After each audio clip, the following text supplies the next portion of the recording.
pretende? Como é que a gente pretende governar? Dessa mesma forma que é o modelo, eu tenho, inclusive, para ser candidato, eu assino um termo de compromisso com o partido. Se eu for eleito, eu vou continuar morando na minha casa, não vou morar em palácio em lugar nenhum, não vou aceitar privilégios, porque o exemplo vem de cima, né? Não vou aceitar corrupção, vou escolher os meu secretariado não por indicação política, mas sim por capacitação técnica. Isso deu problema, primeiro governo nosso, né? Deu problema com correligionários do Novo, porque em Minas tem secretários que foram do PSDB, tem secretários que foram até do PT. Então não importa. É o cara mais qualificado que tem tecnicamente para aquela função. O Flamengo também teve, né? Diretor-geral que era tricolor, teve diretor financeiro que era botafoguense, teve um cara das redes sociais que era corintiano. O jogador não precisa ser rubro-negro para jogar? Precisa. Só precisa jogar bem, não é verdade? Então, em resumo da ópera é isso. Então a gente prega uma gestão qualificada, começando pela montagem da equipe. Vamos dar uma enxugada violenta nas despesas para gastar menos do que se recebe, coisa que nenhum político gosta de fazer. E foi por onde até nós começamos lá no Flamengo. Em qualquer empresa. Se você gastar mais do que você recebe na tua casa, diminui a receita, você continua com a mesma despesa? Não dá, né? E o que tem acontecido? Qual é o ciclo vicioso da cidade do Rio de Janeiro por conta disso? Parece uma bobagem. Não reduz a despesa, tem o déficit. O déficit sempre tem que ser combatido. O que a turma faz? Aumenta imposto, aumenta a regulamentação, aumenta a taxa. O que acontece no minuto seguinte? Empresas vão embora. Cai a arrecadação. Diminui a despesa? Não. O que acontece então? Aumenta imposto. E nós estamos vivendo esse ciclo vicioso. E essa cidade está sendo destruída. Nós temos que romper isso imediatamente. Olha, tem 10, é 10. Nós vamos nos adequar nos 10. E vamos chamar todas as áreas de negócio, começando por turismo, eventos, ciência e tecnologia, indústria na área de Campo Grande e Santa Cruz, que nós estamos perdendo a rodo. Isso aqui que está faltando para o Rio ser competitivo. Por que você prefere ir para São Paulo? Por que você prefere ir para Minas? Porque na área de tecnologia, nós estamos perdendo gente para Recife. Olha só, os nordestinos antes vinham para o Rio, agora os cariocas estão indo para o Nordeste, na área de ciência e tecnologia. Não faz sentido. Nós temos que descomplicar, simplificar. Amanhã eu vou estar com o presidente do Conselho Regional de Contabilidade. Quem é que entende das dificuldades para abrir uma empresa, para manter uma empresa, para fechar uma empresa, de toda a burocracia? São esses caras. Eu já fiz uma live com ele um tempão atrás, pedi para ele listar tudo que a gente é pior do que outras cidades, porque a gente tem que ser competitivo. É tão complicado assim? Tem que fazer. E a maioria dessas coisas é decreto do prefeito. Vou te dar um exemplo. O Rio de Janeiro tinha 200 e poucas atividades que precisavam de licença sanitária. Este prefeito atual, para arrecadar mais, aumentou para 1.400 atividades. Isso facilita a corrupção. Além de causar um transtorno danado. O cara, às vezes, para abrir uma empresa hoje de processamento de dados num escritório pequeno, ele tem que ter licença sanitária. Aí vai lá um fiscal e diz que ele tem que mudar uma pia daqui para cá. O cara, quando pode, ele vai para Niterói, vai embora. Por conta da segurança, que é um outro problema, que é um problema crucial para a cidade do Rio de Janeiro, que diz respeito à nossa qualidade de vida e também à atração de negócios, e que o Rio de Janeiro nunca teve um prefeito que falasse assim, olha, eu não sou o executor, mas eu sou o responsável. Nunca teve. Eu nunca vi nenhum prefeito falar assim, eu vou exigir do governo federal, do governo estadual, que cuidem da segurança de uma forma integrada, com uma inteligência única, porque segurança é muito mais inteligência do que violência. E nós já tivemos pontualmente aqui intervenções nos grandes eventos, tipo Copa do Mundo, Olimpíada, Nós tivemos todos os 3 entes federativos bonitinho aqui e funcionou. Eco 92, todos nós nos lembramos disso. Começo da UPP começou com o Exército. Não é verdade?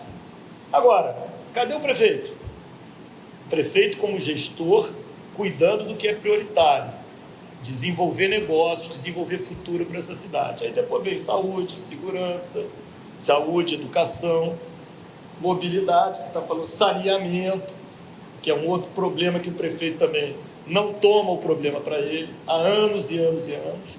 E aí a gente pode conversar. Em resumo, é isso. E tem uma outra coisa que tem muito a ver com o que você falou aqui, que é um princípio que eu sempre adotei, como eu sou varejista, venho do ramo de lojas. Para mim, quem resolve o problema do cliente é o gerente da loja. Se o cliente vai na sede, é porque o gerente da loja não está funcionando bem. Se o cliente vier na sede, ele vai ser recebido com um tapete vermelho, porque poucos clientes reclamam. E uma reclamação, a maioria vai embora e te abandona, né? E qualquer reclamação é uma preciosidade, uma oportunidade para a gente melhorar o serviço. Isso tem que ser assim no serviço público também. E por que eu estou falando isso? Pelo primeiro item da tua lista aqui do subprefeito. O Rio de Janeiro tem 33 regiões administrativas. Nós queremos ter em cada uma dessas regiões, a gente talvez diminua para 26, pelos nossos estudos.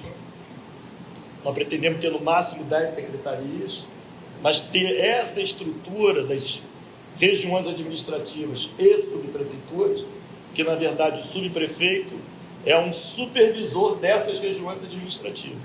Mas já na região administrativa, nós queremos ter gestores qualificados, empoderados, para cuidar de todos os problemas daquela região. E ele será o interlocutor das associações de moradores e das associações de empreendedores empresariais, para ter uma ligação direta, para discutir os problemas ali locais. Vão ter problemas que vão ser mais abrangentes, e aí esses problemas serão então trazidos para a administração central quando tiver as interdependências. Mas da região administrativa vem para o subprefeito pessoas qualificadas, com capacidade gerencial, responsáveis por tudo. São os interlocutores da sociedade, serão os interlocutores da sociedade, e ali vão ser discutidas prioridades, porque nunca tem dinheiro para tudo. O que vai fazer primeiro? Tem que ser uma escolha da sociedade local. Tem tanto, e eu vi que em Amsterdã eles fazem isso. Eles mandam para o usuário, para o pagador de IPTU por região, o orçamento daquela região e quanto custa cada obra. Tem mais, a associação de morador é o diretório do partido. Sabia? Porque na verdade a cidade é nossa, a cidade não é do prefeito, é de um político. Mas política é isso. Que política a gente faz em casa, a gente faz aqui. O que acontece é que nós estamos querendo fugir da politicagem, né?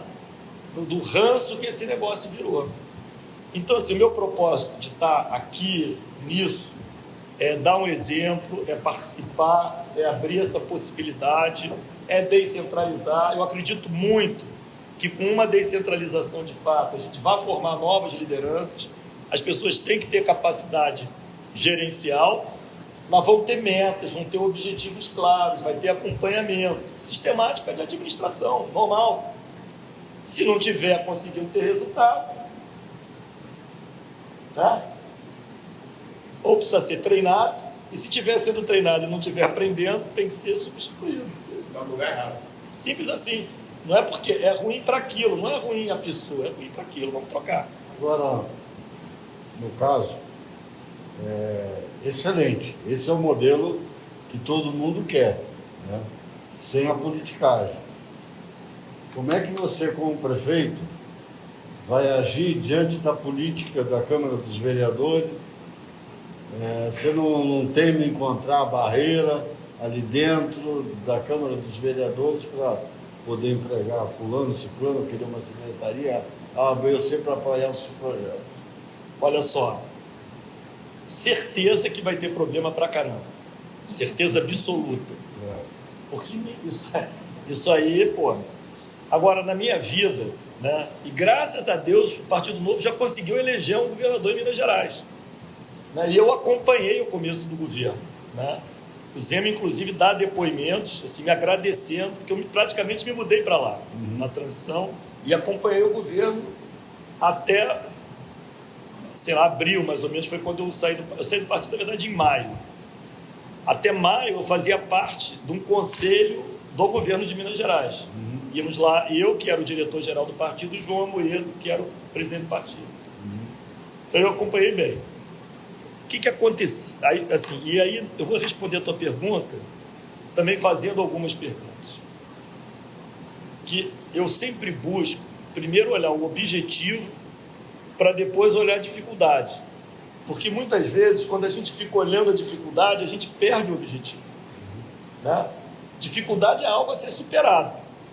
O objetivo é algo a ser alcançado. Então é o seguinte, número 1, como está, a gente já sabe que não funciona. Eu tenho plena convicção disso. O dano, o custo disso para a sociedade, eu estava conversando com ele no começo, qual é o seu nome? Geraldo. A Câmara dos Vereadores, mais o Tribunal de Contas da cidade do Rio de Janeiro, tem um custo anual próximo a 900 milhões de reais. É o maior valor per capita do Brasil, só não é o maior valor absoluto porque São Paulo é maior. Mas São Paulo tem uma população muito maior do que a gente. Per capita é maior. Mas você sabe quanto é de Belo Horizonte? 150 milhões de reais. 1/6 do valor do Rio de Janeiro. Olha a oportunidade. Vou te dar um exemplo. E aí o Edmundo vai passar por isso. Um vereador no Rio de Janeiro tem direito a 21 assessores. Você sabe quantos o Novo permite que um vereador eleito do Novo tenha de assessores? 6. Porque o Novo vai fazendo isso. Ele não interfere diretamente, mas ele vai mapeando melhores práticas, custo, porque o Novo não precisa de cabo eleitoral dentro de gabinete. Aliás, ele combate isso, que é o uso de dinheiro público para eleição. O uso de dinheiro público tem que ser para política pública. Bom, só para te dar alguns exemplos. Agora eu vou lá para Minas Gerais. Então, assim, temos que vencer isso, é difícil. Minas Gerais tem uma Assembleia Legislativa com 77 deputados estaduais. Quantos deputados estaduais o Novo elegeu? 3. É uma minoria praticamente absoluta, né? Quase. Meio por cento. Exatamente. E aí? O governador Zema colocou os secretários todos lá por processo seletivo, gente inclusive de fora de Minas. A secretária de Educação lá é do Rio de Janeiro, é carioca. Que é bom você ver que tem gente boa aqui também. Ninguém indicado politicamente. A montagem do governo lá é tipo a montagem de uma empresa. Né? Abaixo tem o governador, o vice-governador, o secretariado tem tipo um diretor-geral, que lá é o secretário de planejamento, tem o cara das finanças, e tem também o cara das relações institucionais, que lida com a Assembleia Legislativa, que lida com o Poder Judiciário e que lida com os demais entes federativos. No governo precisa essa figura, uma figura muito importante. Muito bem. Os deputados, naturalmente, tentaram... Não, espera aí. O modus operandi não é esse, eles não vão conseguir aprovar nada. Mas aí foi respondido o seguinte, não, cara. Os poderes são independentes, e são independentes mesmo. O seu papel é de me fiscalizar. Nós não vamos te dar cargo, isso está fora de questão, isso não vai acontecer. Não vai ter conversa sobre isso, não vai ter. Embarreiraram. O que começou a acontecer? O tempo passou. E vou te dizer, foram cometidos equívocos até na comunicação do próprio governo no começo. E aí a imprensa cresceu, porque é um governo que gasta muito menos dinheiro em propaganda em jornal, Sim. em televisão. E teve meio que um desarranjo, disseram que ia ter impeachment contra o governo, mas nunca teve nenhuma ameaça de impeachment. Por quê? Porque, diferentemente da maior parte dos outros políticos, isso é uma questão importante e fundamental, o governador não era dono do meio. Ele não tinha rabo preso. Não estava devendo nada para ninguém. Não tem. Se não tem filho, não pode, não tem nada. O governador era de Araxá, mudou para Belo Horizonte, alugou uma casa e mora na casa alugada por ele. Ponto. Não usa palácio, não usa nada disso. Vendeu não sei quantos aviões, vendeu helicóptero, entendeu?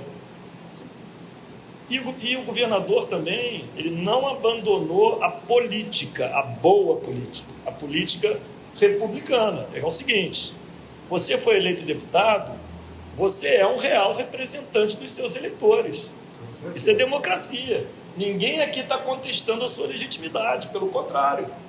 Agora, na sua campanha, eu vi a tua campanha, você não disse que você ia querer indicar cargo no governo. Você não disse que você queria mediar contrato de empresas com o governo. Você quer políticas públicas para a região lá por onde você foi eleito, né, no caso de um governo estadual, das cidades ou eventualmente de temas, aqui na cidade do Rio de Janeiro, de bairros, né, ou de regiões, ou também de temas, educação, saúde, segurança. E isso aí nós vamos discutir perfeitamente com você.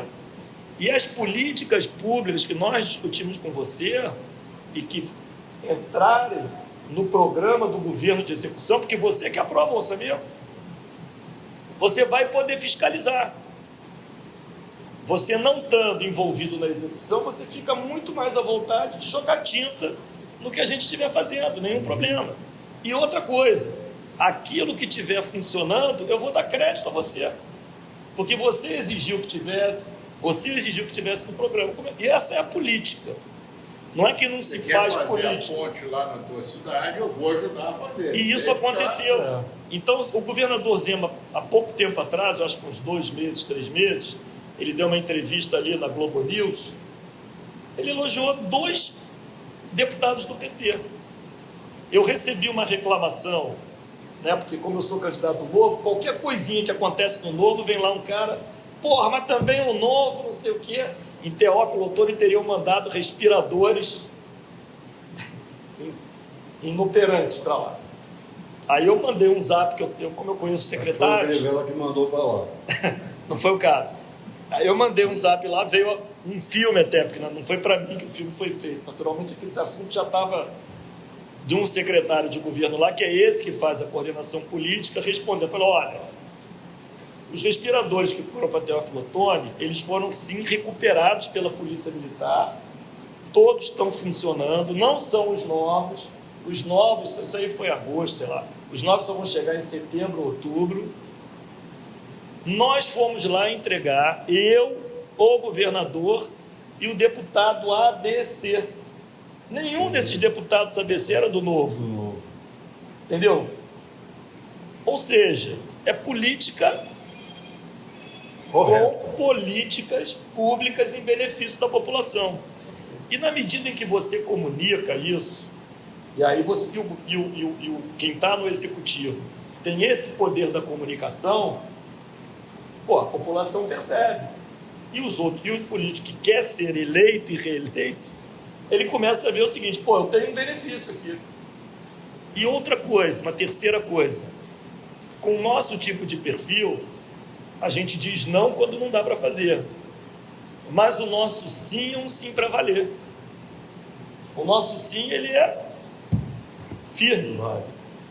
E isso começou a dar credibilidade ao governador. É perfeito? Claro que não. Mas olha o que está acontecendo. Diferentemente até do governo federal. Minas Gerais aprovou uma reforma administrativa no primeiro ano de governo. Agora, há menos de 2 meses, aprovou uma reforma da Previdência do Estado. Não saiu em nenhum jornal. Tramitou em menos de 3 meses, entre mandar e ser aprovada pelo Poder Legislativo. É mole aprovar uma reforma da Previdência? Numa Assembleia que você tem 3 deputados e ela tem 77, foi aprovado. Eu diria que quase que impossível. Foi e não impossível. deu barulho. Agora, tem muito mais qualificação técnica. No começo, sabe o que os caras da Assembleia fizeram? Não foi uma CPI, mas eles exigiram que cada semana lá tivesse um secretário. Eles fizeram um interrogatório dos secretários todos. O que o governo fez? Impediu isso, como fazem todos os outros? Não, vai lá se explicar. Né? Os caras fizeram, isso foi ótimo, porque venceu, também de uma certa forma, venceu essa barreira. Eu não estou dizendo que vai ser moleza, não vai ser, não é moleza, mas precisa ser feito, é essa a diferença. Então, o seu nome no lugar dele? Cléo. Isso. Cléo, essa turma que está aí não vai fazer isso. Nenhum deles vai fazer. Foi essa ficha que caiu para mim. Precisa ter gente que queira fazer e que acredite. Aliás, só faz quem acredita. Sim. É mole? Não é mole. Mas é possível. Mas é difícil. É muito difícil. Talvez improvável. Esse já tem que mexer com uma cultura que já vem. Mas se nós não chegarmos lá, nós não vamos ter nem a chance. Davi queria fazer uma colocação. Ótimo. Eu já acabei, nós já estamos nas perguntas.